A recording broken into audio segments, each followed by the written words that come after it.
Well, yesterday saw a fantastic evening in Manchester for day one of BadgerFest 2019 at the Breashed Manchester with bands like Decasus, 40,000 Leagues, Canasus and Master Charger, plus many more. A big thank you to all of the bands that took part last night. What a fantastic turnout despite the wet Manchester weather, and thanks to Decasus and 40,000 Leagues for taking time out in their schedule to talk to Mad Martin. Overall, a most brilliant evening for all the bands that played.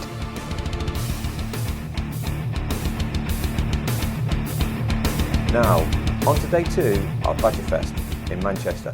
On today's roster, we have some epicness of bands performing today, including Mortis Head, 100-Year-Old Man, Beyond Salvation, Sworn Amongst, Hecate Enthroned, plus many more support bands, all on two stages live at BadgerFest 2019.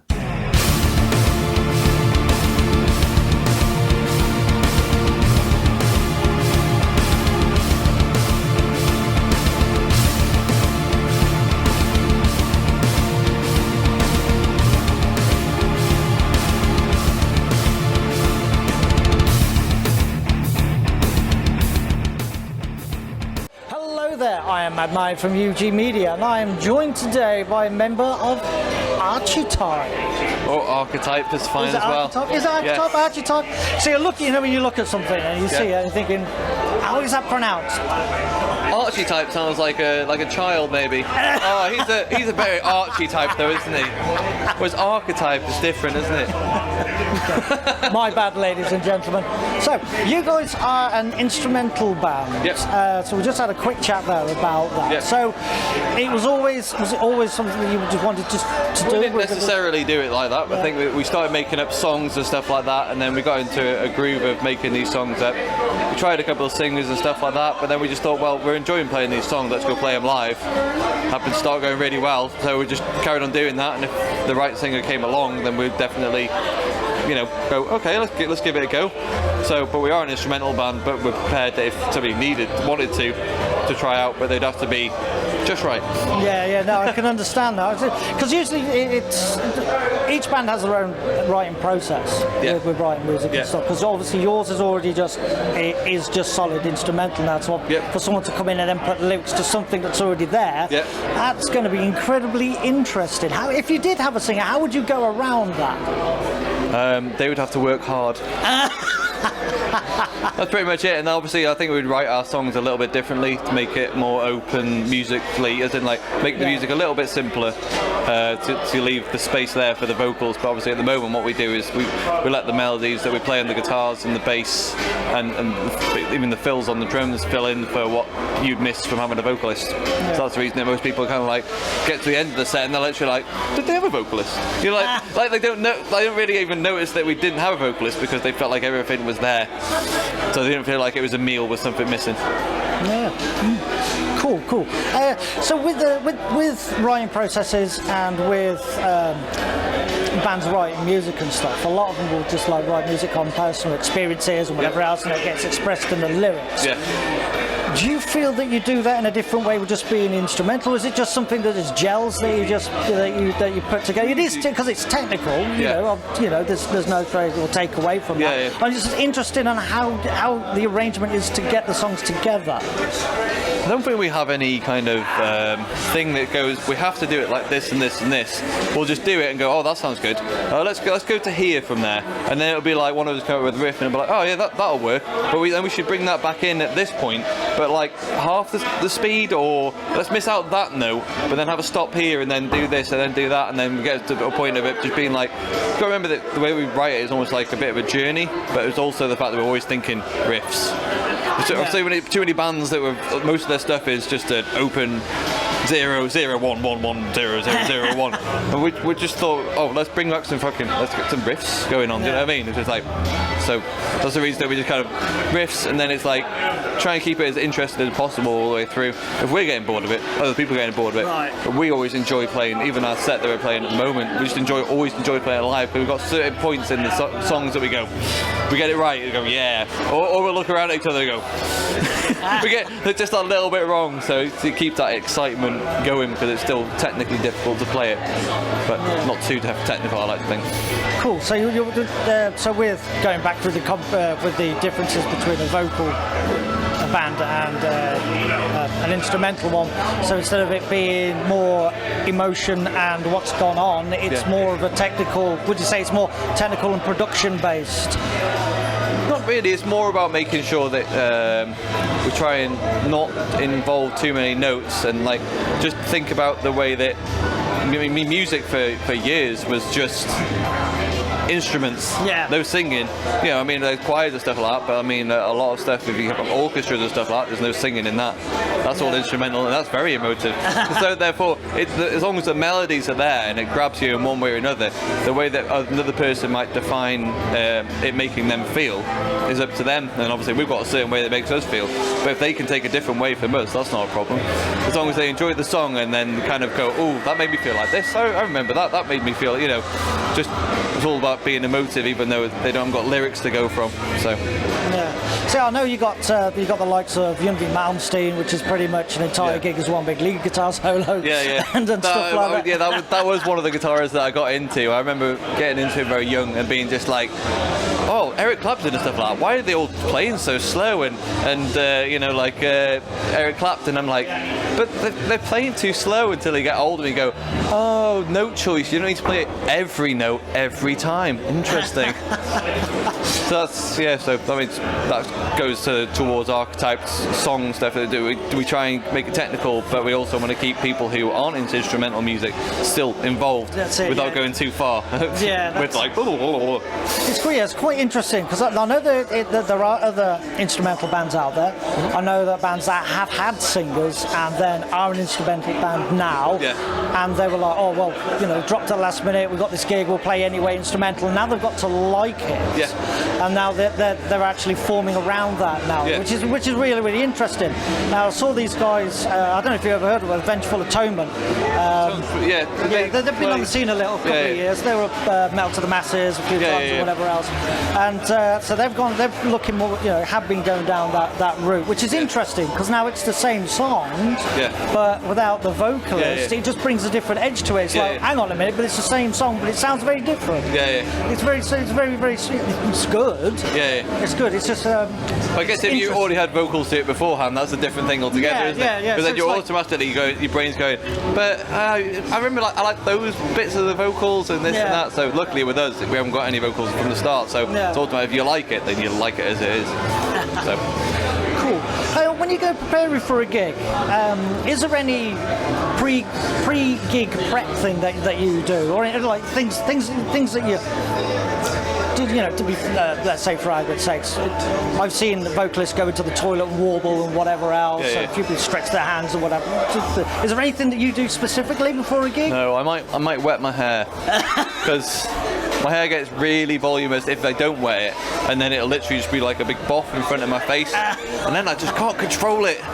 And then I'll be like trying to look all the notes that I need to play, and at the same time I'm trying to remember the notes. At the same time, when I was trying to be able to see the notes, so I'll literally just like slap some water on my hair so I can I can like. And it's like one of those things. People go, "Why don't you just cut it?" I was like, because if it feels good at the performance, I like to think about the way that somebody sees you play, and then you think about what you like to see when you see people play. And I'm like, I like people with long hair going for it. Do you know what I mean? When they got short hair, they can see everything fine. Of course, they can play guitar well. Try playing guitar with long hair. That's how you really know. that'll be the test of time. That's right. Wicked. Has there been, apart from being blinded by hair while you're doing the gig, is there anything that's happened humorously on stage or at any point, or even during rehearsal that's just absolutely hilarious?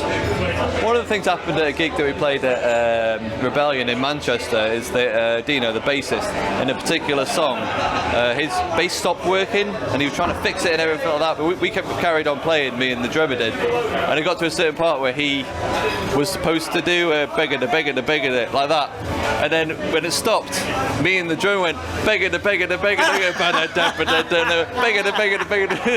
We just both did it, and it was just like one of those things that Peter turned around and went, if a first didn't succeed, yeah, exactly, improvise, yeah. That was pretty good. Cool. Where are you guys from? Is it North Wales? Yeah. Kind of the Conway area of North Wales. I've got no idea about Wales. It's near a sea. Yeah, there is a beach near where we are, so that means it's the top. Okay, top The very top, before it hits the sea. That's quite north, the big isn't blue it? wet thing. Yeah, that's the one. What's the local music scene there? There is not one. There is not one. No. There's just not one. No. So that's quite interesting. So how are you so do you get gigs in the local We usually area? get gigs everywhere else, basically. everywhere Manchester, Birmingham, we want to go and play Everywhere else. places. We want to play places where people want to listen to music. Like, not just go to a pub and listen to a load of covers, actually want to listen to music. Luckily, we managed to get placed in Manchester with people that they actually want to listen to music. So That helps. we come and give them some music and hope that they enjoy it. Cool. Have you guys travelled around a great deal at all? I mean, we haven't gone. I don't think we've travelled as far as we'd want to, but we've done pretty well in everywhere that we've played. I think that a lot, like I said, we could play like rock gigs, and then we could also play metal gigs. And then because we're instrumental, like the rock gigs aren't like, because obviously it was our music and it had screaming on top of it. It'd have to be a metal gig. It wouldn't be. Whereas us, we could be in between, and we could be in any kind of gig. I mean, a lot of times people will really come up to us and go, "I don't usually like music like yours," and I feel like going, "What kind of music are we then?" Because they find it really difficult to explain what kind of music it is. But I mean, the fact that they enjoyed it, and it's obviously our performance seems to encourage a lot of people. Like I love the way that you were going for it. And you look like you're enjoying yourself, and that you made me feel like I was enjoying it. And then I actually just enjoyed it and didn't even think about the fact that there were no vocals. Just went, "Oh, I'm really enjoying this. It's really good." Sometimes you get that whole thing of, "Oh, sing it," then you're like, "Oh, I don't really want to sing anything." Like, we'll never do that. That's it. We don't have to do all that sort of thing. Going back to playing and stuff. What's been your most influence or influences? Influences. Me and the drummer Graham, our biggest influence is Dream Theater, and our bassist's biggest influence is Metallica. So there's a progressive kind of, yeah, exactly. It's like, oh, so you're playing metal, which is kind of fast-ish, but then it's progressive. Never saw that one coming. Yeah, so that's pretty much like that. I mean, like, I don't think there's any instrumental bands that we got into before we started playing to go, oh, we can be an instrumental band. But since then, like Animals and Leaders and all that kind of stuff have kind of come out and become more popular, and we're like, oh yeah. And then another band called Tosca, which people kept saying, oh, you sound like Tosca. It's like, never heard of Tosca. And then so we heard Tosca, we're like, they sound like us. No, we sound like you. No, they sound like us. That kind of thing. Just because it's more like a lot of the instrumental bands are usually more like soundscapes, where we're more kind of riff-based. Right. More okay. riffs, and sometimes you kind of like all this echo and stuff like that. We hardly use any echo. We just kind of just want people to hear the stuff that we're playing. So. Going back to gigs and say local scenes and scenes, what has been the best response? Has there been a certain area or like a certain, what's the word I'm looking for? Not genre. No, I'm trying to think of something technical, but it ain't happening. Some kind of good word. Yeah. Enjoyable? That's not good enough, is it? No, it's not. It's an enjoyable word to say. When you go from a place to place, it's like a niche, like a place that you wouldn't usually go and play on the outside, but when you get in there and you play it, you suddenly go, wow, that was a really good gig. Yeah. Yeah, Percy's. Where's that? In Whitchurch. Oh, okay, right. It's ridiculously good. Yeah. They're really nice. They make you feel like you're rock stars when you go there. And we were the first instrumental band for them to put as a headliner, because I was there with my other band, and then Archetype were doing well, and I said, put us on as headliner, and they're like, well, we don't really put instrumental bands. I was like, you know what I'm like, and they went, okay then. It was packed. We got an encore and everything. You know what I mean? Like, played like an hour set as an instrumental band. They don't usually have instrumental bands, but they got it. they got it. So it was just like they went mental, and it was great. So yeah, definitely Percy's. Oh, wicked, Yeah. wicked. Off the cuff question, completely separate. So we're a radio station, Yeah. as much as we can be Yeah. anyway. If you were to have your own radio station or radio show, what would be the first record or track you would play, and why? It would be Honour Thy Father by Dream Theater, because of the drums at the start of it are mental, and it's an absolutely awesome song. And it's one of those ones that you'd hear and you'd go, this is Dream Theater. Because a lot of people go Dream Theater, they go, oh yeah, Dream Theater. But then they hear that song and they go, this is Dream Theater. I'm like, yeah. And they're like, it's quite heavy. I'm like, yeah, I know. Yeah, it would definitely be that. Cool. Any pointers you would like to give to budding musicians or somebody who wants to go out and start a band? What would you be your advice to them? Well, the obvious one is practice is definitely important, but it's also important to always perform. Yeah. Like a lot of people, you see them, like they're really fast and they're great, and they'll go like staying in one place. But I want to see somebody go. I prefer them to play something that's simpler and go crazy.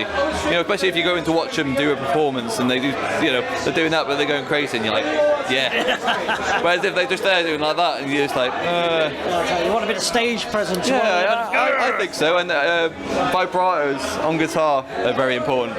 I've heard people do bends when they go, whereas you're supposed to make it sing. You know, that kind of thing. Give it some all that kind of stuff. It's like you could play as many notes as you want, but if you do a good vibrato, people fucking stand up and listen. Yeah. You know what I mean? That's the whole reason that Eric Clapton and all that are just so good, because you hear that vibrato, and that's their voice through their fingers talking. That vibrato is what makes it like you go, yeah, I'm feeling that now. Whereas if you just play a note, it's just anyone can do that. But as soon as you vibrato, everyone does it different. Same way that everyone sings differently. Play a little bit myself. I like to put a bit of vibrato. You just play the one single note, it just sounds really boring. You add a little bit, there's a little bit of that in there. That's right. Boom, it sounds 10 times better. Yeah. All good stuff. There you go. Cool. I am Mad Mike from UG Media. This is 1/3 of Archetype. Correct. Now I got it right. Yes. Thank you very much. We will see you soon.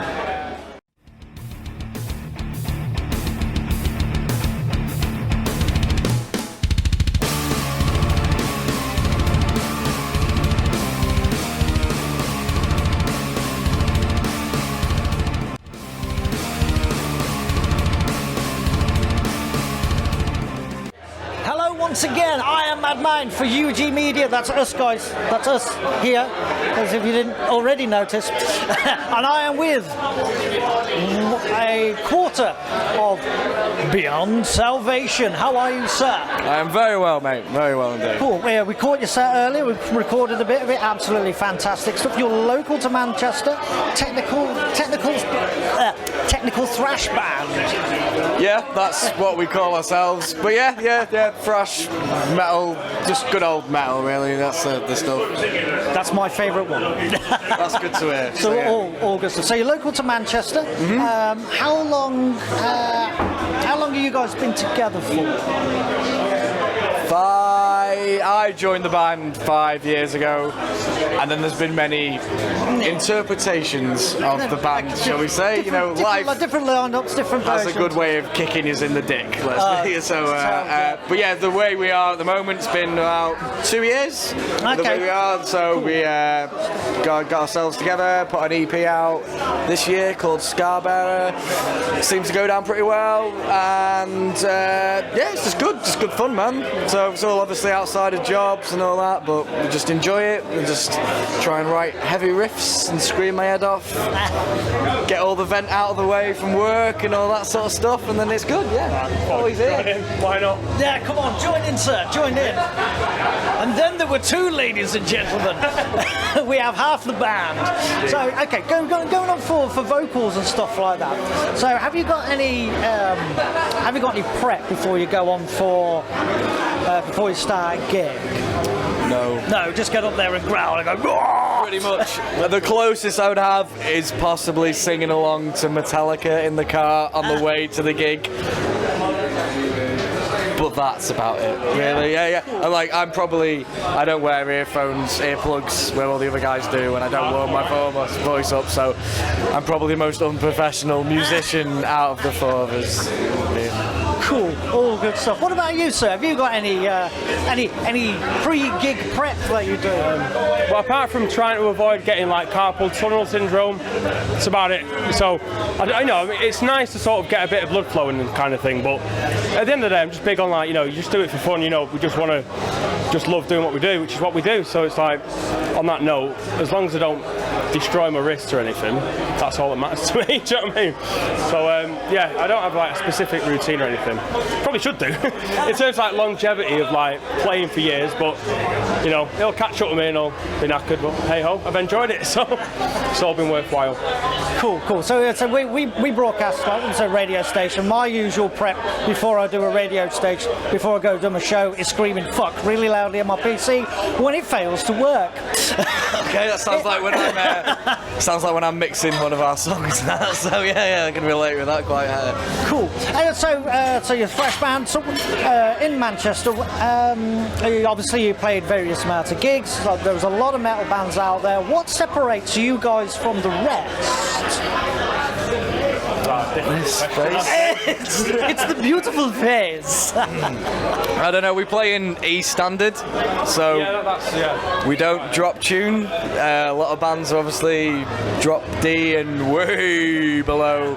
So I don't know, basically Silosis is a massive band of ours that's obviously quite a newer band, but just trying to, like the older Slayer, older Metallica sort of stuff's a big inspiration for us. So I reckon that whole we just keep it. We've always been in standard E and just keep to that normal tuning. And then when Arun joined, he was like, that was actually one of the things that pulled us in, because he'd been used to playing in like drop fucking Z tuning or whatever. So yeah, just maybe that. So just let the without sounding too pretentious, let the riffs and the songwriting bring the heaviness and all that. So, just keep it raw, keep it true, and then just belt it out, and then happy days. Yeah, just try and be a four-piece. All my favourite bands are four pieces, Metallica, Machine Head, Slayer.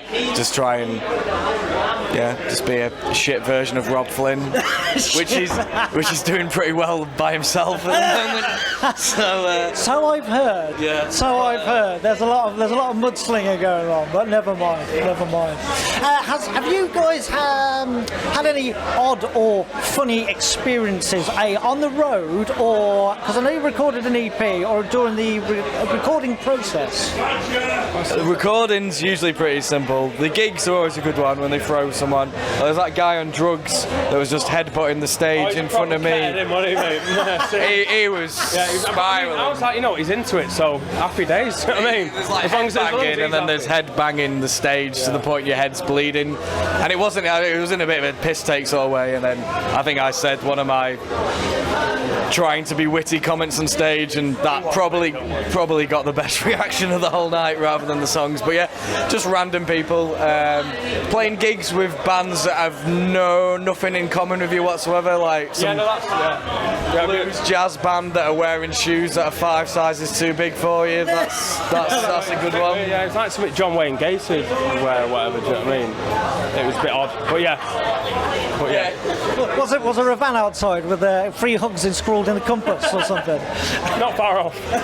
No, they were like big clown shoes, weren't they? They're just like a bit odd.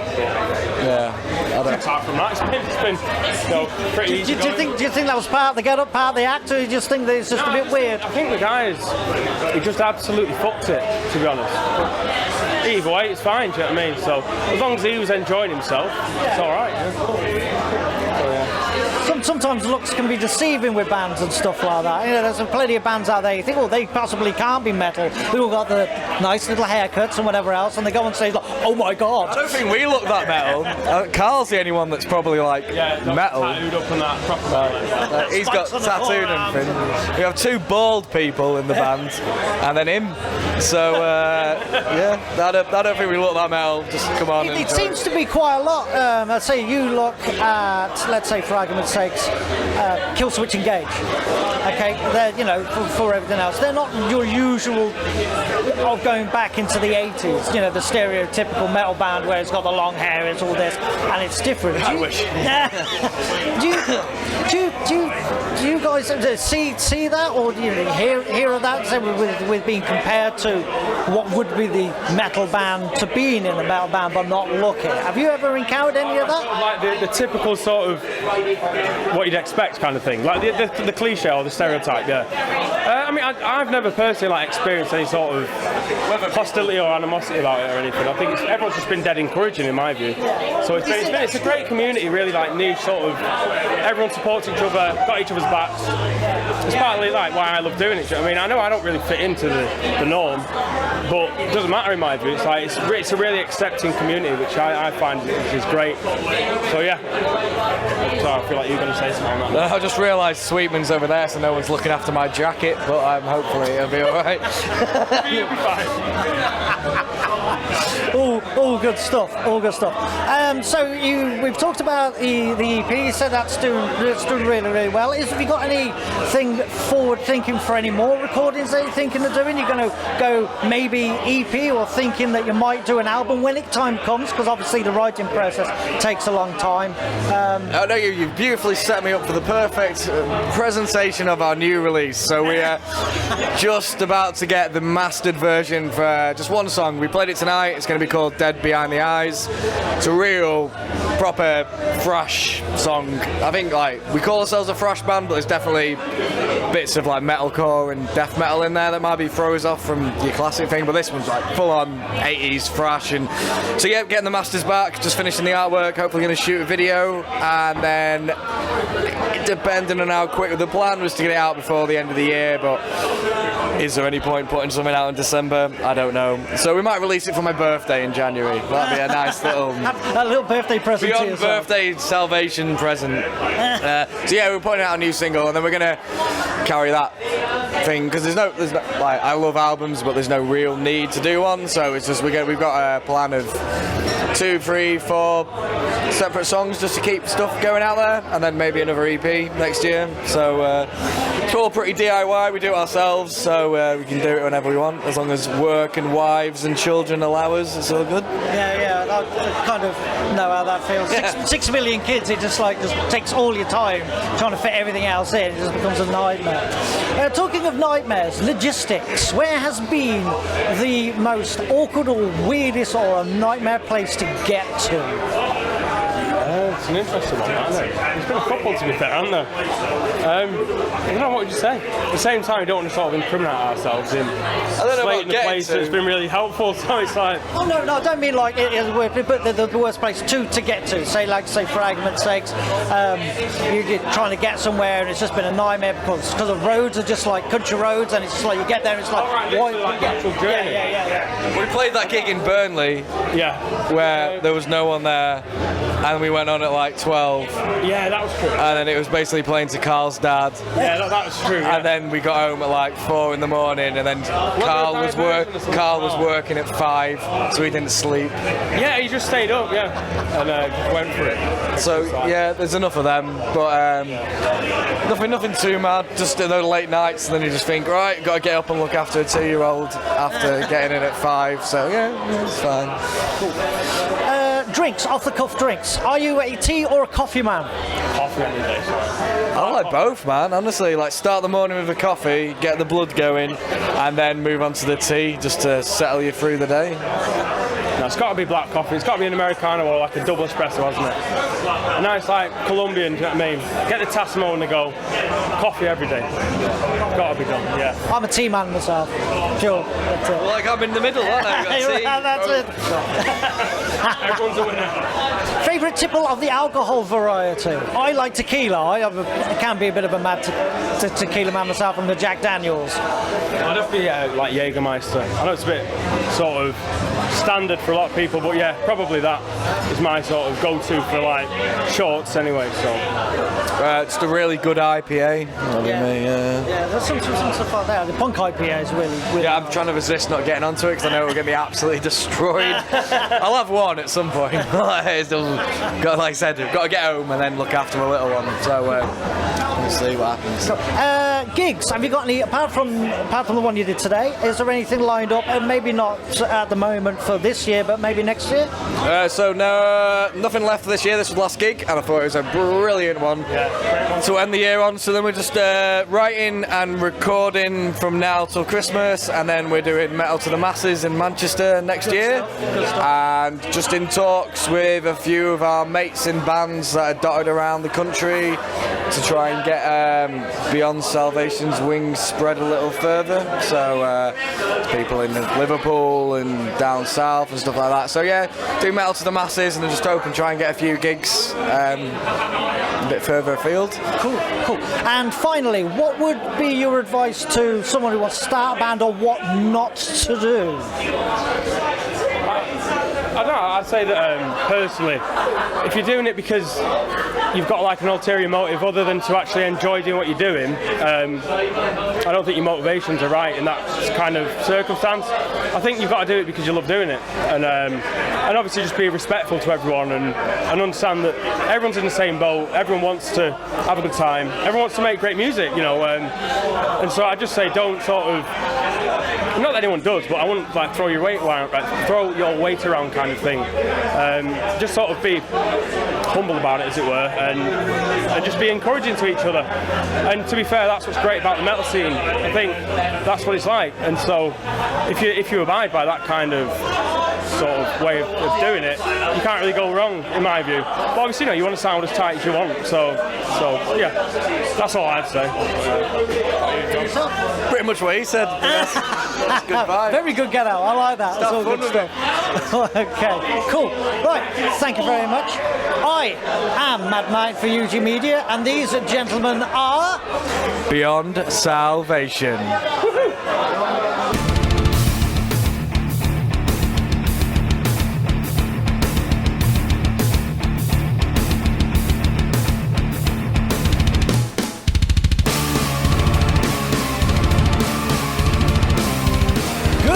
Ladies and gentlemen, I am Mad Mike for UG Media. We found some punters. Hello.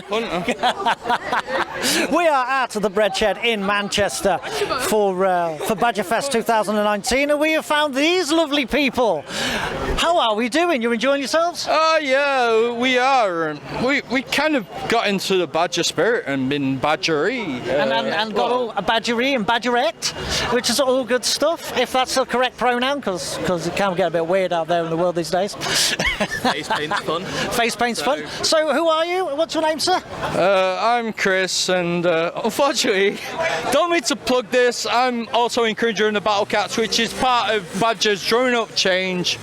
Badger is going to drum for us and 10 other bands for the whole night. Probably going to die, but we want to big up the Badger movement and be Badger people and big up BadgerFest, because it's a great festival. It brings people together, and yeah, like people like this. Fellow Badgers and Badgerettes. Cool, that's epic stuff. So you say you play in a band as well? I'm a singer and cringer of the Battle Cats. Cool, wicked, good stuff. Have you got any gigs coming up at all? Yes, we have Drumming Up Change coming up with Mr. John Badger. Well, I think that's his name. I don't know. It might be John Weasel, and I've got it all wrong. I don't know.